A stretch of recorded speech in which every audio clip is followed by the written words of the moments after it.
First Love, ito ay isang South Korean miniseries na ipinalabas noong April 2025. Ang First Love ay isang omnibus music drama na may 6 na magkakaibang kwento ng first love na nagaganap sa loob ng parehong high school.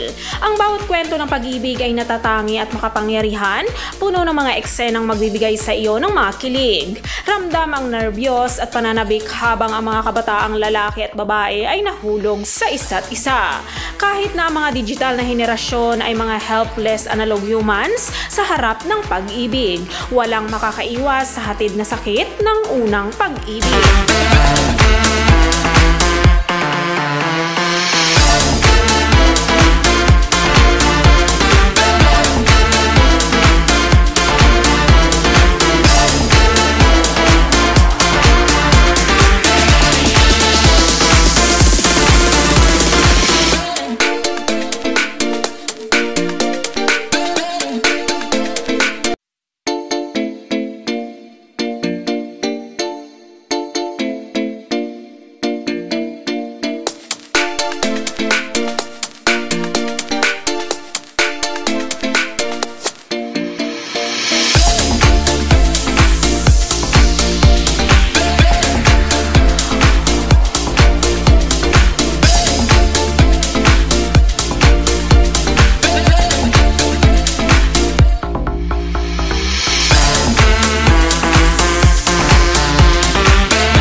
Love ay binubuo ito ng 6 na episodes lamang. Ang unang episode ay ipinalabas na noong April 18 sa U+ Mobile TV at ipinapalabas ito tuwing Biyernes hanggang May 23, 2025.